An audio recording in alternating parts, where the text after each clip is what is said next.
Welcome to How Preschool Teachers Do It. This is Alison Kentos. I am an early childhood educator. And this is Cindy Tarabush. I am an early childhood consultant. This podcast is for parents and early childhood professionals. Let our experience and research-based knowledge become your guide. Welcome back, preschool peeps. Hi, peeps.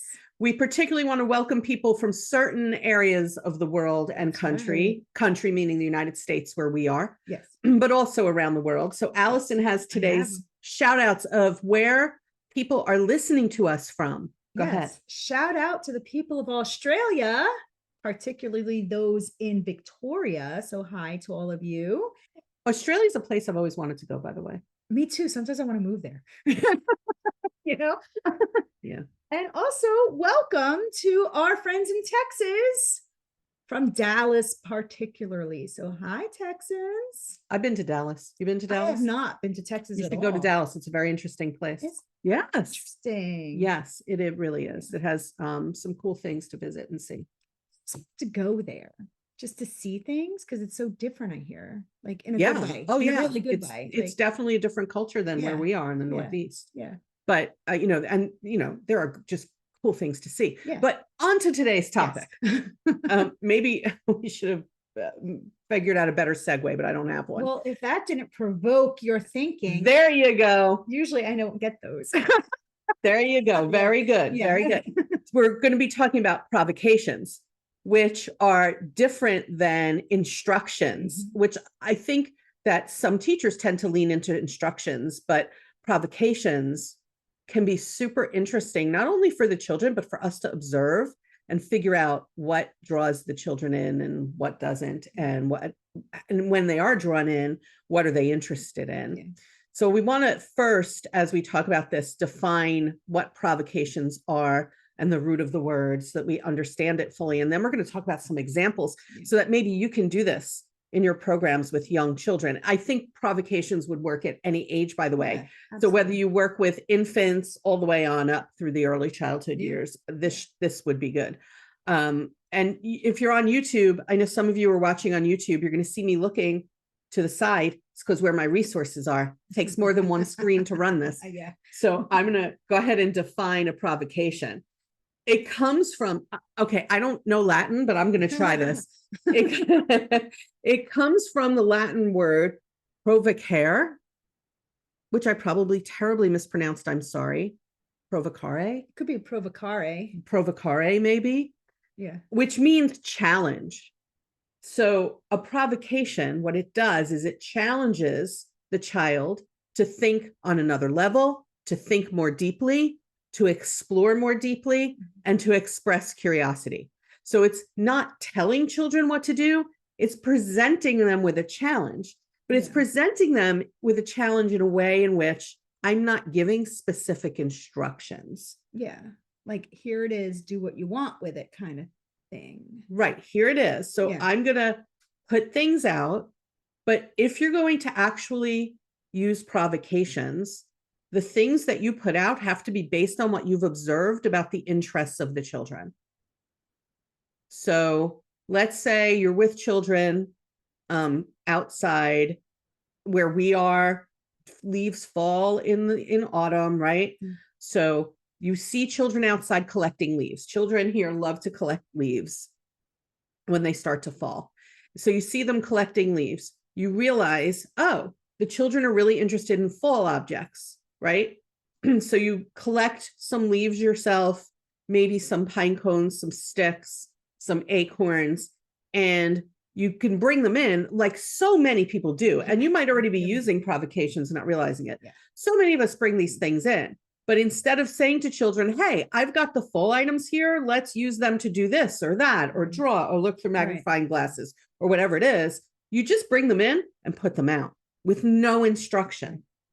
You can put them out anywhere in the room. You can put them out in the art area. Just put them on the table, put them on the art shelf.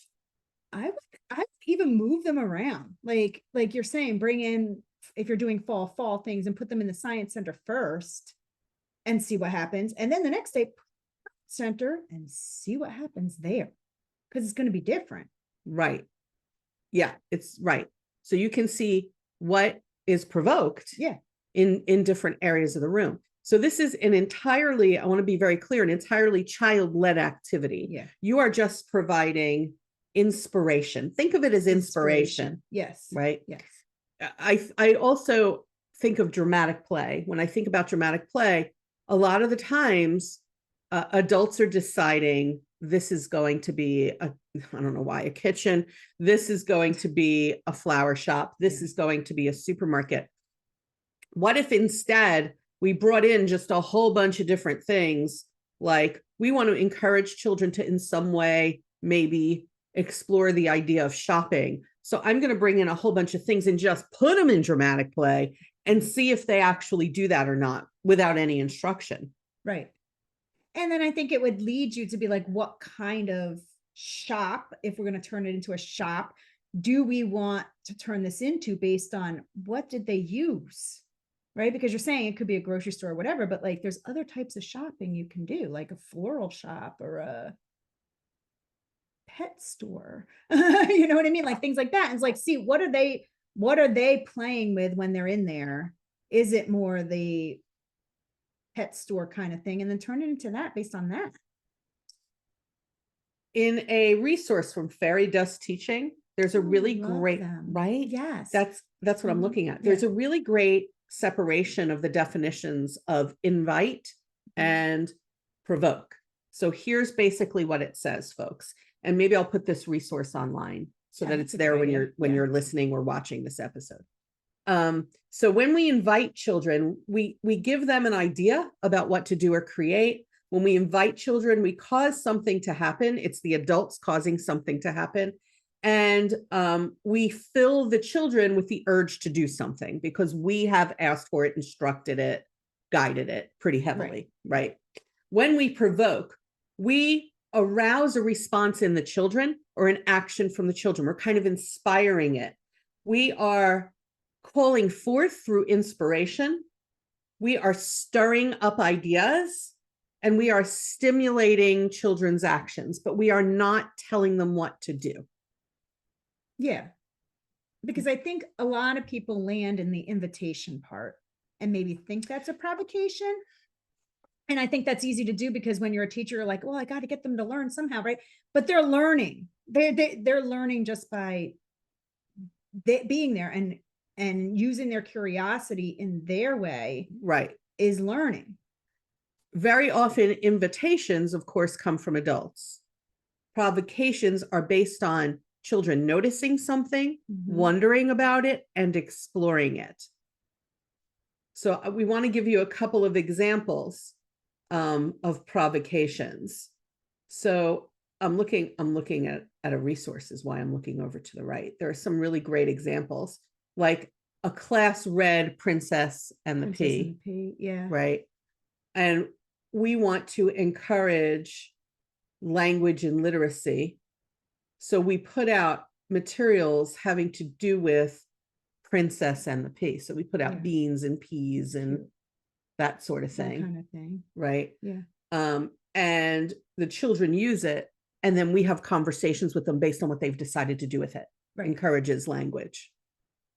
Right. Which is really a cute way of doing things. Right. So like, and you're just, to me, it's just like, you're just extending their interest in the Princess and the Pea by doing that, which is what we should be doing. It's just extending it. Like, why just read the story and talk about it? Like, no, here's something that you can do and explore more.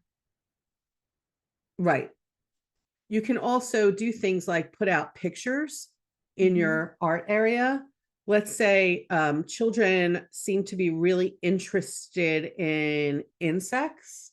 So I put out some photos of insects and some Play-Doh. I've done this. Like when we were learning about clothing, I found, you know how like designers have like their little sketches in their sketchy kind of way. Yeah. And so I'm not an artist, but every designer has their own designs on how to do that. And I found some and I printed them off and I put them on the art easel and I hung them around the art center. And there you go. Here's some pencils and whatever. And some of them were over there drawing like a fashion designer would. or like blueprints for buildings, like things like that, like just something different to just, and to me, it didn't matter what they did. I'm like, it's there if you want to use it. I didn't say anything. I just hung it there. It was there. And it was amazing how some children came over and immediately were all about it. And other kids were like, yeah, I'm still going to just do my own thing. I'm going to not use this at all. Right. They don't have to. They don't have to. Yeah. Wouldn't it be cool to kind of have maybe your art area or your easel and just put a couple of flowers over there? Yeah. Like, maybe I'll put out real flowers would be great. Yeah. If I take some real flowers or a plant and I just put it over there. Yeah. It's a provocation. Let's see, because I've taken the plant and I have put it in the art area. Let's see if that provokes anything. I think you can also do it. I was just thinking about the library area. But again, it has to be based on the children's interest. So before I'm going to back up a second, before I put the flowers in the art area, I have to have seen children interested in flowers. It can't come from us, folks. It has to come from the children. Let's say the children one day were building things and they started to talk about while they were building, and they started to talk about cars and trains and things that they've seen around buildings. What I might want to do as a provocation is go over to the library area, and in the library area on top of the shelf, I'm going to put some of our trains and cars.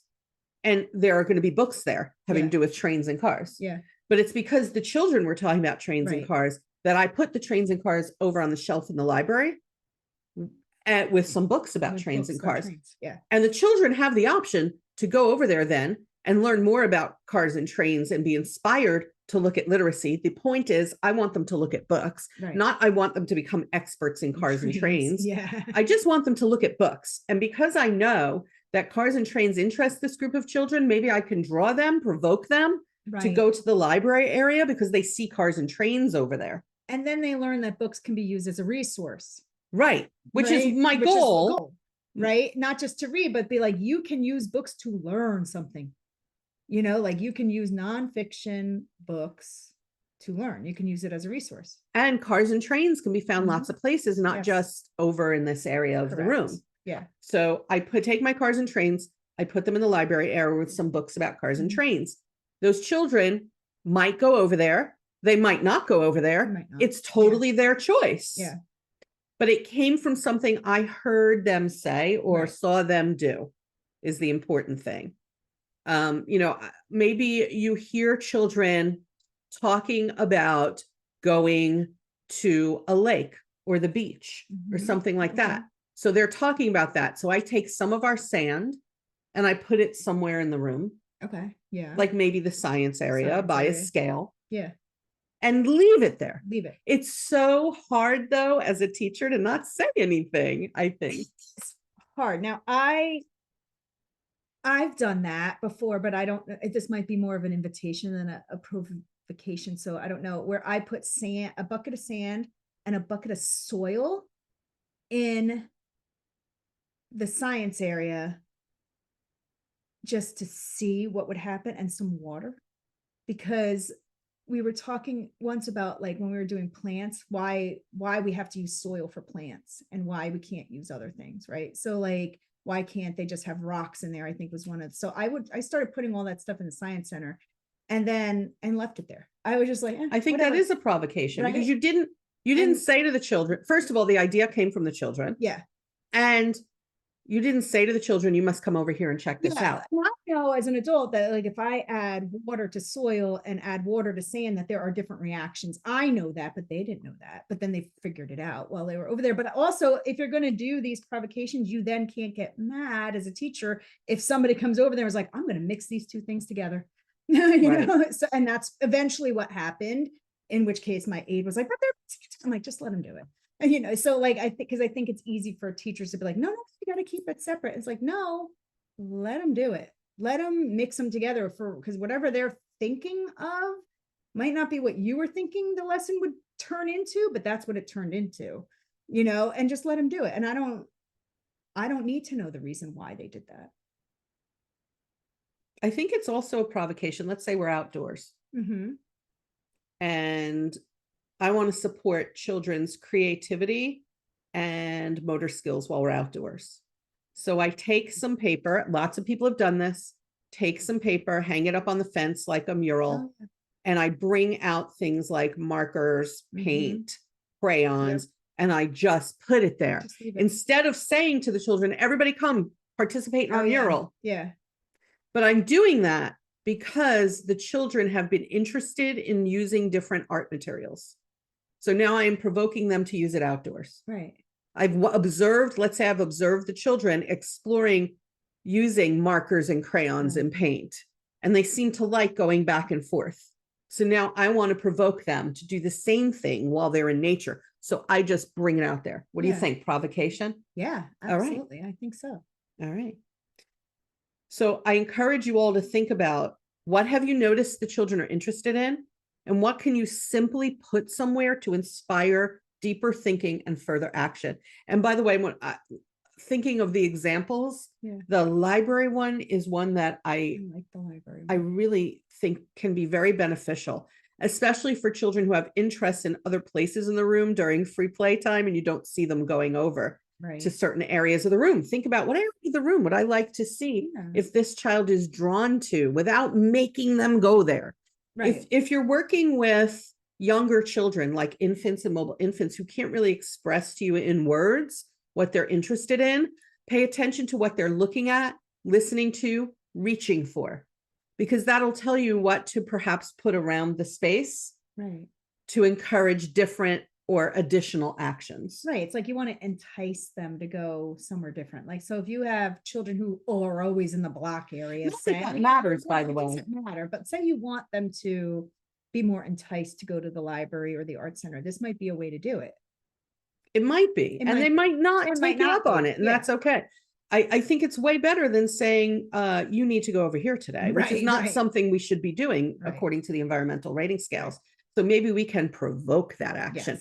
I also think it's provocations when I tell people, and I do all the time, tell people, every area of your room should have books that inspire deeper thinking based on that area.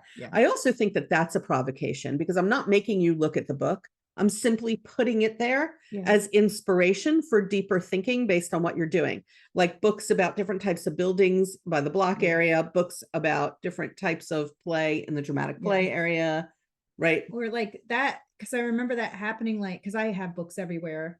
And if I, like, one day I read a book about building a house, and then I put it in the block area, and one of the boys is like, that book you just read is over here. Like, it was like this amazing thing. I was like, yeah, but use it, because it's about building a house. Right. So it would teach you how to use the blocks in a different way. And he did, which is amazing. But I don't know if he would have noticed it if I didn't read it. See, I just happened that's to read not it. a provocation. It's not, but he just happened to notice it more.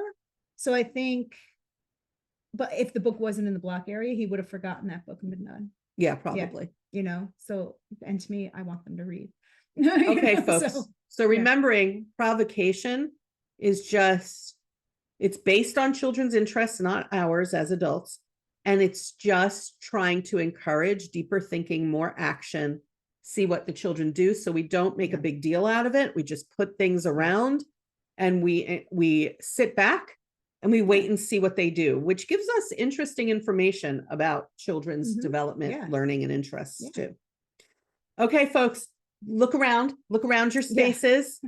Think about, how can I provoke deeper thinking, further action, and exploration? And we will catch you next time on the podcast. By the way, if you come up with any really good provocations, send them to us. howpreschoolteachersdoit.com, through our contact form or our Facebook page. You can message us. Okay, that's really it now. Bye, peeps. Bye, peeps.